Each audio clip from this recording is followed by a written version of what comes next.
ఈ 10 ఏళ్ల పాలనలో వైసీపీ ఏం చేసిందని ప్రశ్నిస్తున్న ప్రతిపక్షాలకు గూబ గుయ్యిమనేలా వైసీపీ అధినేత సీఎం జగన్మోహన్ రెడ్డి సమాధానమిచ్చారు. పల్నాడు జిల్లా పిడుగురాళ్లలో నిన్న జరిగిన మేమంతా సిద్ధం బహిరంగ సభలో జగన్మోహన్ రెడ్డి తన 5 ఏళ్ల పాలనలో రాష్ట్రం ఏ విధంగా అభివృద్ధి చెందిందో, ప్రజలు ఎలాంటి సంక్షేమ పథకాలు పొందారో స్పష్టంగా తెలియజేశారు. తమ ప్రభుత్వ హయాంలో ఏ వర్గానికి ఎంత లబ్ధి చేకూరిందో గణాంకాలతో సహా వివరించారు. దేశంలో ఎక్కడా లేనన్ని సంక్షేమ పథకాలు ఏపీలో అమలవుతున్నాయని సీఎం జగన్ అన్నారు. అంతేకాదు, రాష్ట్రంలోని ప్రతి కుటుంబంలో ఒక వ్యక్తి తమ ప్రభుత్వం చేపట్టిన సంక్షేమ పథకాల ద్వారా లబ్ధి పొందుతున్నాడు అని అన్నారు. తమ ప్రభుత్వ హయాంలో 2.31 లక్షల ప్రభుత్వ ఉద్యోగాలు ఇవ్వడమే కాకుండా స్వయం ఉపాధి రంగాన్ని కూడా ప్రోత్సహించామని చెప్పారు. మొట్టమొదటిసారిగా ఎంఎస్ఎంఈలకు చేయూతనిచ్చింది కూడా వైసీపీ ప్రభుత్వమేనని స్పష్టం చేశారు.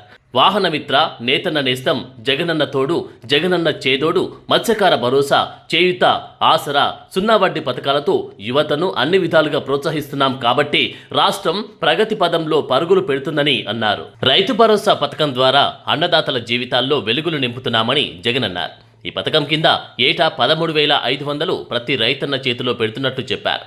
5 ఏళ్లలో ప్రతి రైతన్నకు 67,500 ఇచ్చామని అన్నారు. మేనిఫెస్టోలో 50,000 ఇస్తామని చెప్పి అంతకంటే మిన్నగా 67,500 ఇచ్చిన విషయాన్ని గుర్తుకు చేశారు.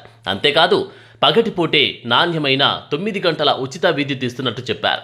రైతులకు ఎంతో ప్రయోజనాన్ని చేకూర్చే రైతు భరోసా కేంద్రం వ్యవస్థను తీసుకొచ్చి దేశంలోనే రోల్ మోడల్గా నిలిచామని చెప్పారు. ఈ క్రాప్ ద్వారా, ఉచిత పంటల బీమా ద్వారా ప్రతి రైతుకు సత్వరంగా పరిహారం అందిస్తున్నామన్నారు. రాష్ట్ర చరిత్రలో ఎన్నడూ లేని విధంగా ఏకంగా 35 లక్షల ఎకరాలకు శాశ్వత భూ హక్కులు కల్పించినట్టు చెప్పారు. ఇక కాపు నేస్తం, ఏబీసీ నేస్తం వంటి పథకాలతో బీసీలకు అండగా నిలుస్తున్నామని అన్నారు. పేద పిల్లలకు ఉన్నత, నాణ్యమైన విద్యాబోధనను అందించేందుకు గాను నాడు నేడు, గోరుముద్ద, విద్యా కానుక వంటి పథకాలు ప్రవేశపెట్టినట్టు సీఎం జగన్ వివరించారు. ఈ పథకాల ద్వారా పేద విద్యార్థుల జీవితాలు బంగారుమయం అయ్యాయని చెప్పారు.